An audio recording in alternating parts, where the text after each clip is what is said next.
messieurs, bonsoir. Il est l'heure de vous informer sur BSI TV. À Kalemi, dans la province de Tanganyika, Emmanuel Ramazani Shadari a promis la prison aux corrupteurs.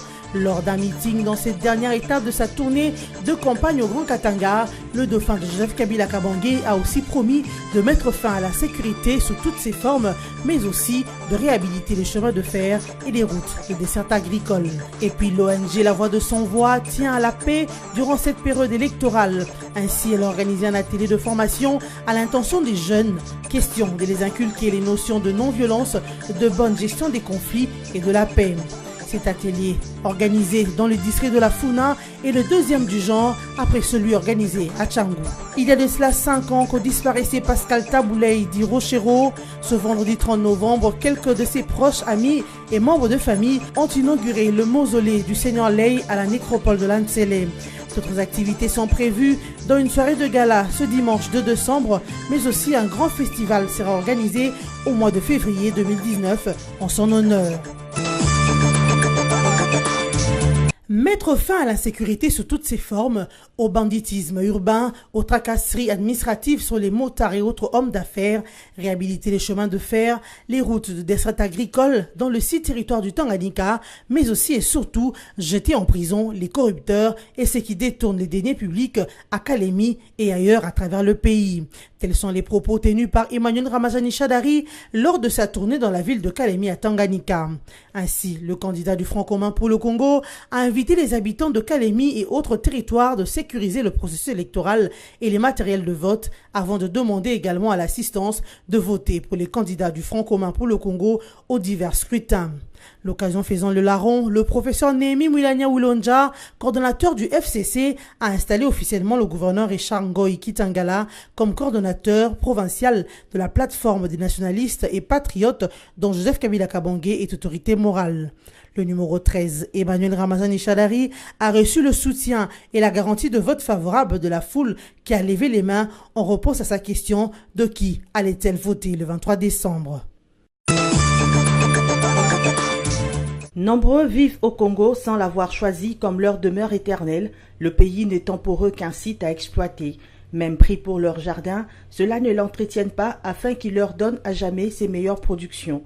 Ils sont toujours prêts à lui allumer le feu, à décider de sa mort ou à le morceler. Ramazani dit « Congo mon choix, choix des lumumbistes infrangibles, choix des kabylistes actifs, choix pour la vie, choix pour les meilleurs et pour les pires. Il a choisi le Congo pour y vivre et le servir de toutes ses forces, avec toutes ses ressources. Il sait que le Congo, vu ses richesses abondantes et panachées, fait l'objet de beaucoup de convoitises à travers le monde entier et que les Congolais sont pris par le fauve et rapace du monde pour des abeilles qui ont fabriqué le miel et qu'il faut tuer pour accéder au miel.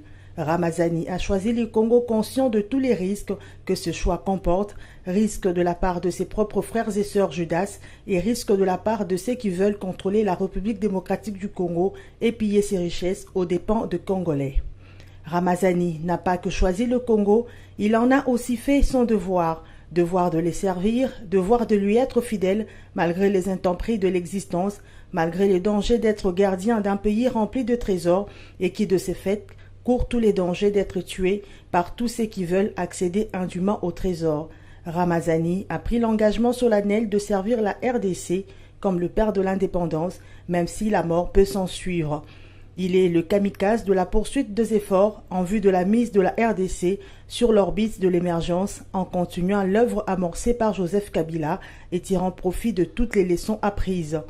On l'appelle coup sur coup, qui par sa passion pour la RDC, son choix et son devoir rendra le coup à quiconque donnera d'une façon ou d'une autre un quelconque coup à la RDC. Campagne électorale, le candidat de la coalition Lamouka, Martin Fayoulou Madidi, a dévoilé ce jeudi 29 novembre le programme de sa campagne. D'après son directeur de campagne, Pierre Lumbi, ce programme n'est que la première phase de la tournée électorale de leur ticket à la présidentielle du 23 décembre prochain, Martin Fayoulou. Il va du 2 au dimanche 9 décembre 2018, commençant par les villes de Beni et Butembo, pour clôturer dans les villes de Kamina et Kalemi dans les Katanga le 9 décembre. Pierre Lumbi a en outre déclaré que la suite du programme sera communiquée au fur et à mesure de l'évolution de la tournée électorale. Du côté logistique, Bon nombre d'observateurs se demandent déjà comment Fayulu va-t-il relier toutes ces grandes villes quand on sait que l'avion qui doit le transporter n'a pas encore été autorisé d'atterrir en RDC, faute de non-remplissage des normes selon la loi congolaise. Et pire encore, aucune demande d'atterrissage de l'avion de Fayulu n'a été sollicitée, a dit le ministre des Transports José Makila à Top Congo FM. Se voulant rassurant au sujet de cet atterrissage de l'avion de Fayulu, la coalition Lamuka a déclaré que les autorités compétentes ont été informées et toutes les demandes ont été faites. À 23 jours de la tenue des élections, la voix de Sans Voix tient à la paix, à la non-violence, mais aussi à la résolution pacifique des conflits en cette période électorale. C'est dans ce cadre que l'ONG de l'avenue Bongandanga dans la commune de Kasavubu a organisé du mercredi 27 à jeudi 29 novembre dernier un atelier de formation des jeunes pour la paix, la non-violence et la gestion des conflits. Plusieurs dizaines de jeunes, soit 40 au total, ont pris part à cette activité qui a eu lieu au lycée Monseigneur Chaumba de Kinshasa. Filles et garçons, ces jeunes venus essentiellement du district de la Funa ont été largués après cette formation dans l'environnement politique où, comme artisans de paix, ils ont la lourde mission de pratiquer la non-violence, quelles qu'en soient les circonstances, en vue de la résolution pacifique des conflits. Dans son exposé, l'abbé Joseph Pundu, l'un des formateurs, a martelé sur la non-violence, vertu cardinale des résolutions des conflits.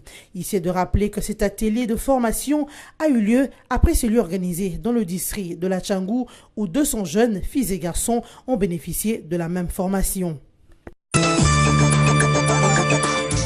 Célébration comme chaque 1er décembre de la journée mondiale de lutte contre les VIH-Sida. Connais ton statut et les thèmes de la célébration 2018 car selon l'UNESCO et l'ONU-Sida, la connaissance a un effet protecteur. Bien que les progrès considérables aient été accomplis pour mettre fin au sida, menace pour la santé publique, l'épidémie du VIH n'est pas terminée et les jeunes demeurent excessivement vulnérables. En 2017, à l'échelle mondiale, environ 250 000 nouvelles infections par le VIH et 38 000 décès liés au sida ont été constatés chez les adolescents, soit 1,8 million d'adolescents vivent avec le VIH dans le monde. Pour cette 30e édition, l'ONU-Sida et l'UNESCO estiment que l'éducation complète à la sexualité est indispensable pour permettre aux jeunes de se protéger contre le VIH. Elle les aide également à éviter les grossesses précoces et les autres infections sexuellement transmissibles, les encourage à s'informer sur les services en matière de la santé, promeut les valeurs de tolérance, de respect mutuel et favorise une transition sûre vers l'âge adulte. Notons que la journée mondiale de lutte contre les VIH-Sida est une journée internationale consacrée à la sensibilisation de la pandémie du sida. Cette journée fut établie le 1er décembre 1988 par l'Organisation mondiale de la santé et les droits de tenir cette manifestation chaque année a été approuvé par l'Assemblée générale des Nations unies. 30 novembre 2013, 30 novembre 2018, voici aujourd'hui 5 ans, jour pour jour, depuis que Pascal Tabouley a tiré sa révérence. Cette grande icône de la musique congolaise en particulier et africaine en général s'est distinguée entre autres pour avoir composé plus de 3000 chansons et vendu plusieurs milliers de disques. En cette date marquant sa disparition, une note triste est qu'aucune manifestation officielle n'a été organisée au pays pour se souvenir de ce grand artiste musicien. Mais comme l'on dit, c'est dans le malheur que l'on reconnaît ses amis. Quelques proches, membres de famille et amis de Tabouley ont formé un comité pour organiser une série d'activités en hommage à ces baobabs de la musique congolaise. Réunis dans une conférence de presse mercredi 28 novembre à Kinshasa, animé par le professeur Jean-Pierre Nimi, Jacques Mondonga et le gouverneur de Maïndombe, Jean-Tini Ngobila, ce comité composé des artistes musiciens, journalistes et autorités politiques, dont les Dirkaba du chef de l'État Jean-Pierre Kambila, a annoncé une série d'activités en l'honneur de Pascal Emmanuel Sinamoy Tabou, dit Rochereau, notamment l'inauguration ce vendredi au cimetière de la Nécropole d'un mausolée des Seigneurs Ley et une soirée des galas prévue le dimanche 2 décembre au Pullman Hotel. Mais un grand festival sera organisé au mois de février prochain, dénommé Festilei. Rappelons que Pascal Emmanuel Sinamo Itabou dit Rochereau, né le 13 novembre 1940 à Bagata dans l'ex-Bandundu, a également été vice-gouverneur de la ville-province de Kinshasa. À présent, on rappelle les principaux titres de ce journal. À Kalemi, dans la province de Tanganyika, Emmanuel Ramazani Shadari a promis la prison aux corrupteurs. Lors d'un meeting dans cette dernière étape de sa tournée de campagne au Grand Katanga, le dauphin de Joseph Kabila Kabange a aussi promis de mettre fin à la sécurité sous toutes ses formes, mais aussi de réhabiliter les chemins de fer et les routes de dessert agricole. Et puis l'ONG La Voix de Sans Voix tient à la paix durant cette période électorale. Ainsi, elle a organisé un atelier de formation à l'intention des jeunes. Question de les inculquer les notions de non-violence, de bonne gestion des conflits et de la paix. Cet atelier, organisé dans le district de la Funa, est le deuxième du genre après celui organisé à Tchangou.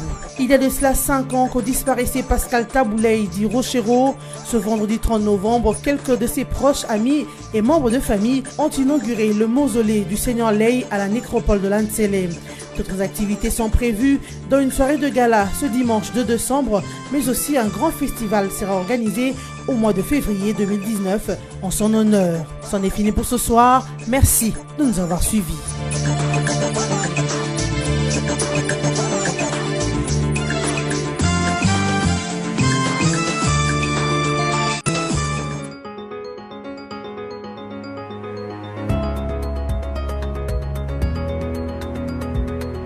Bon début du week-end à tous mesdames, messieurs, bienvenue à la revue de presse de ce vendredi 30 novembre 2018, sélectionné résumé pour vous sur BSC TV.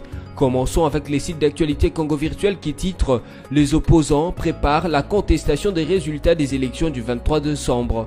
Ayant échoué dans leur déploiement pour empêcher la tenue des élections du 23 décembre, les opposants préparent déjà la contestation des résultats des élections du 23 décembre. L'opinion se souviendra du troisième point de l'article 4 de l'accord de la coalition politique de forces de l'opposition Lamuka qui astreignait les candidats communs à porter les revendications de l'opposition contenues dans la déclaration de Kinshasa du 13 août 2018 et de Bruxelles du 12 septembre 2018, notamment le rejet de la machine à voter, les nettoyages du fichier électoral, la sécurisation du processus électoral et la décrispation politique jusqu'aux élections du 23 décembre 2018.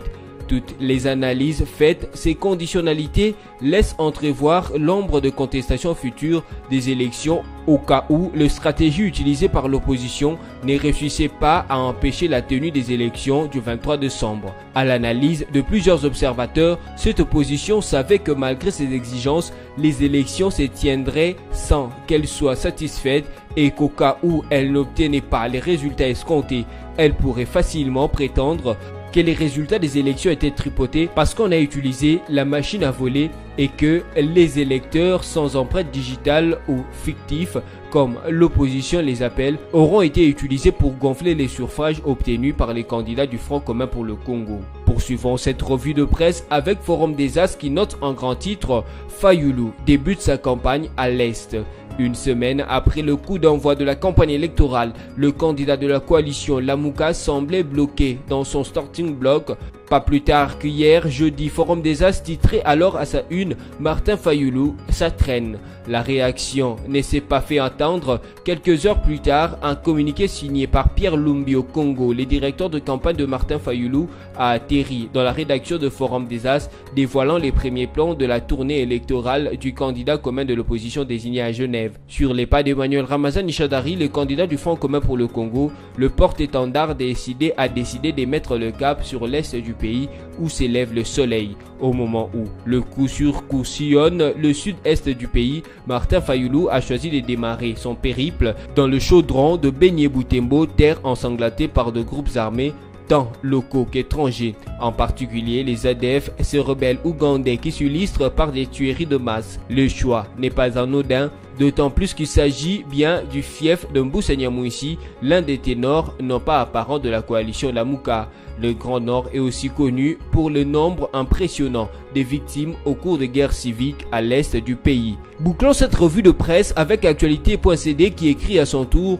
RDC présidentielle, Ifoku demande à Lamouka, Cash et autres de soutenir sa candidature. Dans une déclaration jeudi 30 novembre 2018, Marie-Josée Ifoku, l'unique candidate à la présidentielle du 23 décembre, suggère aux autres candidats, dont ceux soutenus par la coalition Lamouka Martin Fayoulou et Cash Félix Tshisekedi, de se rallier à sa candidature pour, dit-elle, faire échec au candidat du FCC Ramazan Chadari. 53 ans, Marie-Josée Ifoku se présente comme une candidate des ruptures face au pouvoir en place. Elle a en outre interpellé la Commission électorale nationale indépendante CENI et le président de la République Joseph Kabila sur la qualité des élections du 23 décembre prochain qu'elle souhaite libres, transparentes et apaisées. Cette revue de presse est terminée. Merci à vous de l'avoir suivi et bonne suite de programme sur nos antennes.